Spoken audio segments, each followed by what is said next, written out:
Woke up around 3 a.m. to pack and go, and of course Big Brother was still asleep.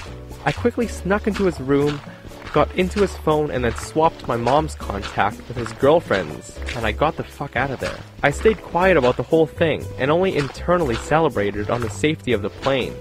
It wasn't until we landed that I got into my mom's car that it was brought up. My mom starts asking us, "Hey, do you know why Big Brother's being weird? He keeps sending me strange messages, and he never replies to me. Did something happen to him?"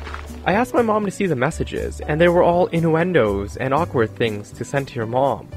I lost it, and I told my mom what happened, and she thought it was hilarious. We decided to call him to let him know that he was sending stuff to his mom, and not to his girlfriend. He ended up getting really angry and embarrassed, but he was too far away to do anything to me. That's my petty revenge story, and it still brings me great satisfaction. My aunt has a neighbor who I would best describe as an entitled asshole. He believes that he owns all of the street parking in front of his house, and he owns a corner property, so that's a lot of spots. I've heard reports from family and friends who have parked near the corner that this man has come out of his house to tell them that he will key their cars if they don't move, because those are his spots. The best part about this is that he's a cop, so he knows just as well as us that those are empty threats, because we are 100% legally parked. And if he were to actually key someone's car, his insurance would probably be paying for the new paint job. He just thinks he's intimidating because he hides behind a badge. The first time I drove to my aunt's after getting my own car, I parked in front of the asshole cop's house. So it was no surprise to me when I came back to my car later in the day and found some traffic cones propped up against the back of my car, all with the local police department label on.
Them.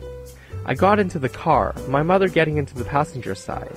As I started the car, I calmly told her, "I'm putting this car into reverse and running these cones over." My mother started screaming and protesting the entire time as I backed my SUV up and rolled over the cones with my tires a few times, until I was satisfied that they were flattened enough before finally leaving. So this is a minor petty thing, but it satisfied me. When I was a high school senior, I worked 2 jobs. One was a tour guide. The other was a very small snowball stand. This snowball stand was about the size of a small shed and was owned by a bitch of a woman who was too busy screwing her tennis instructor to ever pay attention to her business. She also paid us cash under the table. One day, I was scheduled the morning shift, and another coworker took the evening shift. I don't remember the exact hours, but I was there until maybe 2 or 3 p.m., and we closed around 7 or so.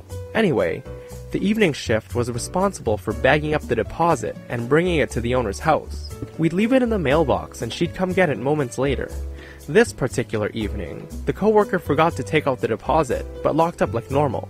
She was a good kid, so I don't think she did it on purpose. That night, some local kids kicked in the door, trashed the place, and took the money. The next morning, I get a call from the owner that we were robbed and that I'm fired for it. I told her that I wasn't the closer, but she didn't want to hear it. She also told me that she'd be withholding my pay to cover the damages. I cried for a while before realizing she couldn't legally do that, so I called and left multiple messages to no avail. My mom and I had enough, so we went to the snowball stand, and I told the coworker to call the owner and tell her to bring my money, or else I'm calling a lawyer. I'd also let them know about her business practices. She asked me to come back the next day for my pay and to return the key. I arrived the next day to find that she left my money with the employee. I got up to the window right before a bunch of people got in line to order their snowballs. I was handed a bag of loose pennies. Oh, so we're being petty? I get it. I was owed around $50 or so I dumped them on the counter and began to count. I refused to give the key back until every penny was accounted for. The longer the line got, the more I'd mess up counting, and then I'd have to start again. I did this for about 20 minutes, enough to chase off quite a few customers. So my dad told me a story of when he was working in the mailroom when he first finished school. For the time that he worked there, he had a supervisor whose job it was to come into the mailroom every day and take the stock of the items to ensure that things were running smoothly. However, every day, she would just pop her head in, look around, and then leave so she could go home early. This left everyone in the mailroom to do her work for her. One day, corporate sent new, more accurate clocks to every room in the building and told the supervisors to install them. This literally meant just hanging them onto the wall. But of course, this would take too much time out of her precious day to do, so she told everyone in the mailroom that one of them had to do it. Knowing that it wasn't their job, no one stepped up to it. From then on, every time she popped her head in, she would point at the box that the clock was in and yell, "Get that clock up," and then leave. For weeks this went on, until my dad decided he'd had enough. He took the clock out of the box and threw it in the drawer. Then, he cut out the picture of the clock that was on the box and taped it to the wall. Why not just put up the clock and be done with it, you ask? Well, my dad knew someone from corporate would be down to visit in a couple of weeks. The next day, when the supervisor popped her head in, she noticed the clock-like object on the wall and assumed that the clock got put up, so it was never brought up again. Sure enough, 2 weeks later, someone from corporate came down to take a look around. He noticed the cutout of the clock on the wall and then asked the supervisor about it. She threw a fit and demanded to know who did it. My dad fessed up and apologized, but the man from corporate, laughing hysterically, told him not to worry. He turned to the supervisor and told her that it was her responsibility to put up the clock and to check each day for things like that. She went beet red and then mumbled something resembling an apology. Her and my dad both got off with a warning, but from then on, the supervisor made sure to check everything properly. Hey guys, thanks for tuning into this episode of Petty Revenge.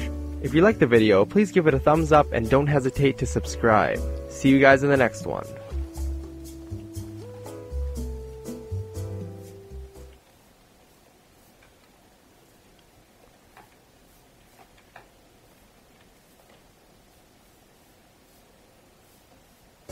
Hey guys, welcome to an episode of the subreddit called I Don't Work Here, Lady. In this video, you're going to find stories of people being mistaken as employees when they're actually customers. It was Friday night. Hi people. And then orders a new one for her. Again, a new cup is freshly brewed by Fred and promptly served. And again, the lady says it's too cold. So the waiter once again apologizes and takes it back. But this time, instead of Fred brewing a third cup, he decides to nuke her coffee in the microwave for about 2 minutes. As you can guess, the coffee gets to her table, and the old lady, who's pretty irate at this point, says that her coffee is still not hot enough. At this point, Fred and the server are rather annoyed, so Fred instructs the waiter to wait with him in the kitchen while he prepares her third cup of coffee.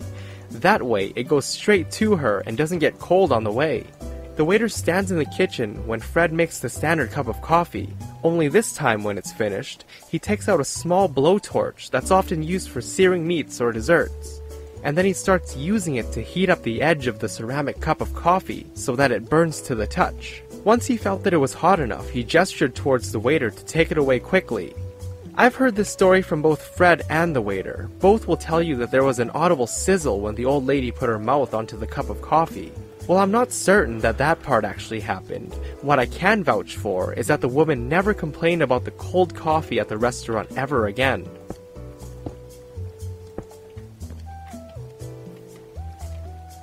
I've worked as a waitress for a restaurant in my hometown for over 4 years, since I was 14.